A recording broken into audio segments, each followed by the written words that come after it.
this year was pretty special with camps and how many kids made it from a pre-draft camp into our main camp and then made it from the main camp, here to training camp. There's quite a few of them.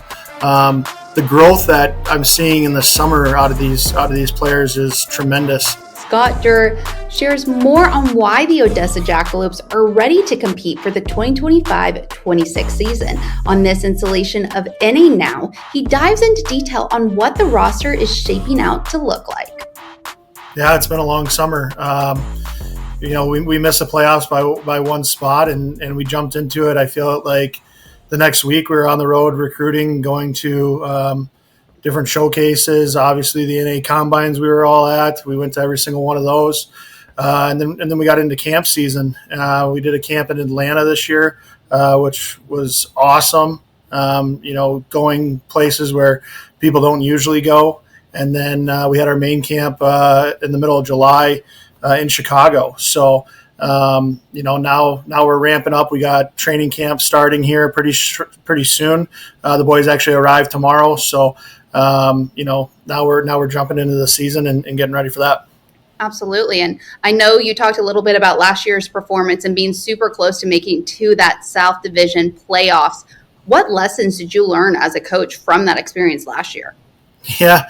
It's unfortunate. I've been in this situation 3 out of my 4 years, going into the last weekend of the season, and missing out on playoffs. So, last year we missed out by 1 point.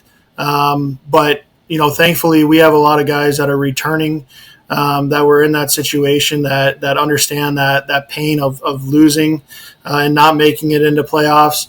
And from a coaching standpoint, it just really shows you how important every game is, especially in the South Division. There's, any given night, any team can win, and you got to get your points when you can get them. And, missing it by 1 point is not ideal, obviously.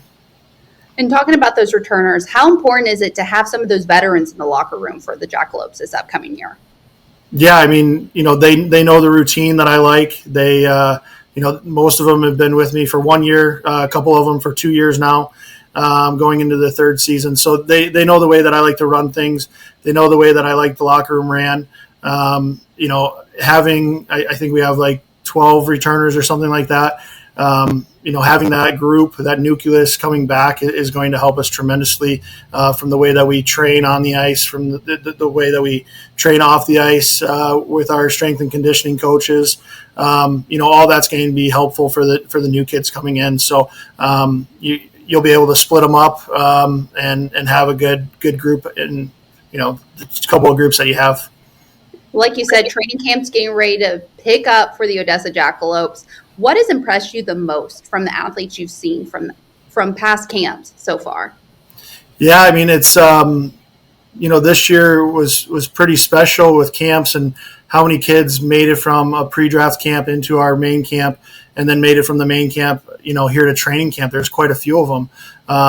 The growth that I'm seeing in the summer out of these players is tremendous. Even, the guys that are able to return, the amount of growth that you get in the, 3 months of training back at home is great. So I'm super excited to get this whole season started and just see what happens to some of those guys.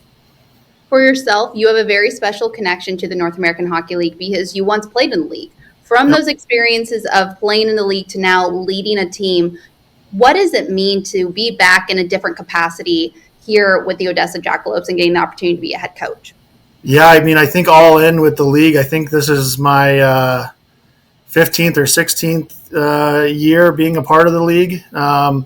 The growth of the league, when I was playing, there was only, I think it was 19 teams. Now there's, 30 plus teams, and watching more kids move on to Division I college hockey is great. This league does a phenomenal job of moving players on, and it's something that I've been proud to be a part of for as long as I have been, and hopefully continue to be a part of. I love this league. Like you said, I played in it, and now I'm back coaching. It means the world to me to be coaching in this league, and having the people around me that have been supporting me the whole time. Absolutely. And you talked about moving guys on to the next level. With last season's roster, it featured 5 NCAA commitments. What does it feel as a coach to see your athletes get those opportunities at that next level? Yeah, I mean, that's the reason why we do this, right? We want to help move these kids on, or not kids, young men on. We want to see them succeed, and then we want to see what they do after they leave us. College hockey is the next step, and then what do they do in their life, right? Like, I've been coaching now for 12 years, and it's pretty special to see the kids that have moved on. Some of them are still playing pro hockey. Some of them have moved on to financial degrees or whatever they're doing now in their life, and they call you up and they check in on you, and that's what's special about it is the relationship that you build with these young men, and watching them grow and succeed and see what happens in their future. Like you said, you've been around the league for quite a bit of time, and you actually got to experience what a Robertson Cup feels like to win on the coaching side of things with the Ice Dogs in 2016. How does that experience shape you as a coach today, and ultimately knowing what it takes to ultimately win the title?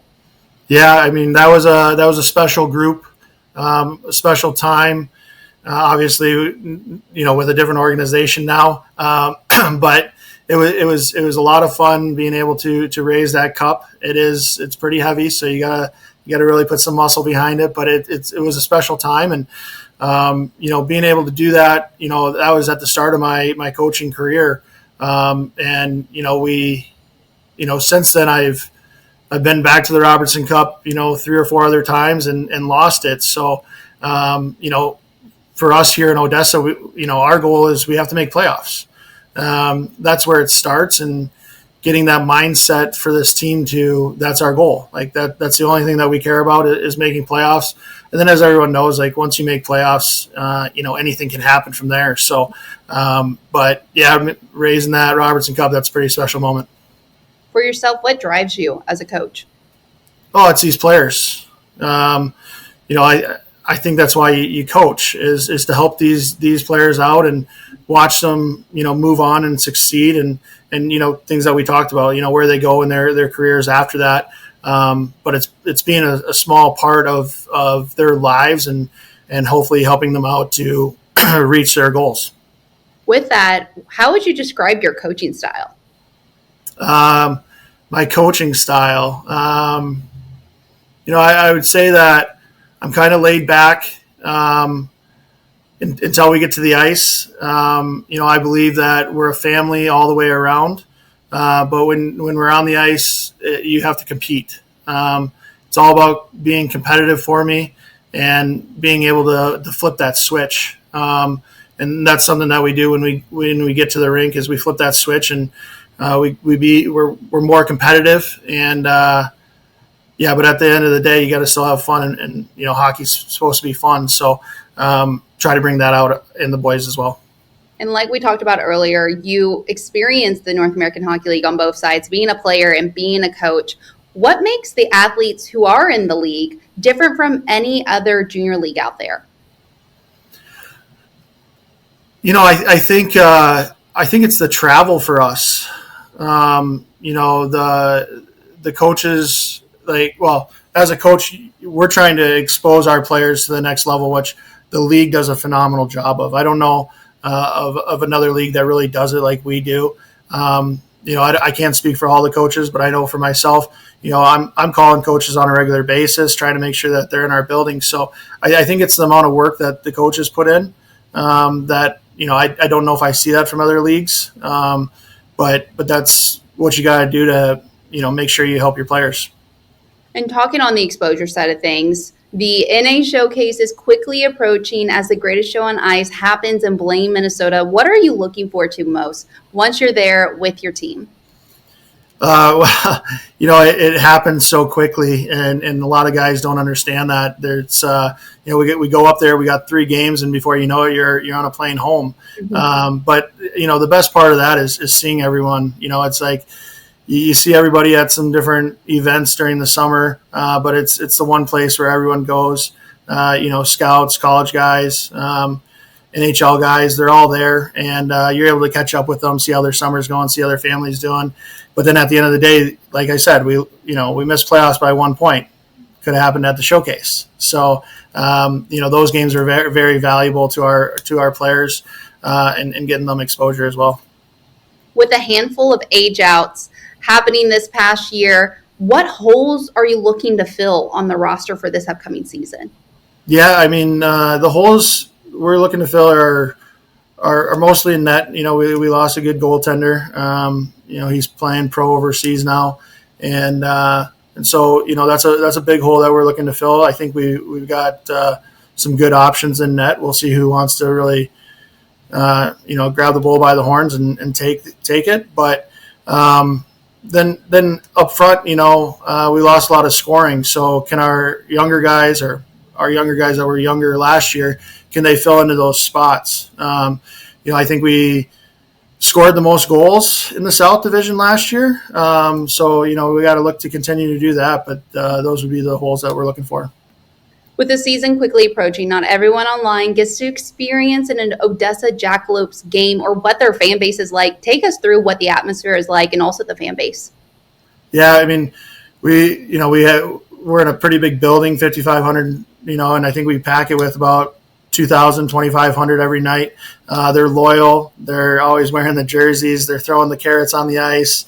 They stay after the games to hang out with the guys. If it's, skating or signing autographs or whatever, there's always a couple hundred of them on the ice after the games. It's a pretty special place to play. We have great weather and great fans. So it's really a special place to play. And, the 24 guys that get to experience it every year, they're looking forward to coming back. A lot of them do come back in the summer, see their billet families, see, their fans and stuff. This year alone, we've had, 7 or 8 guys come back. Just from my time, they stop in and see me. So it's a pretty special place to play, and just keeps getting better every year. What do you think players enjoy the most about being an Odessa Jackalope and being in that community? Yeah, I mean, I think, it comes back to the fans and the billets. We have phenomenal billets that care a lot. We have fans that, you see in the grocery store, hey, coach, how are things going? Getting ready for the season. Can we pop into practice? So I think that's what makes this place special. And it starts with our billets. We have some of the best billets in the country, I believe. And with them doing their job when I'm not around, makes everything, pretty simple for me. Absolutely. And to wrap up this interview, reflecting on last season, what was one of your favorite memories with the team? I think one of the best things that we do is usually in January, we're on the road for quite a bit of time. And we go down to Corpus Christi and play them usually in January. And just taking the boys to the beach. I think it's a time where, it's nice down there. It's the right temperature. They go and hang out at the beach for a couple hours, and it kind of just resets. It's a day that we don't usually practice. We just go and hang out and, do some things at the beach. And that's one of the special parts of being down here in Texas, right? And in the South Division, like I said, the weather's, the best in the country, and especially in January. So you get to do some of those fun, cool things. Absolutely. Well, Scott, thank you for taking the time to chat with me today. We'll see you in a few short weeks at the NA Showcase. Thanks, Ava.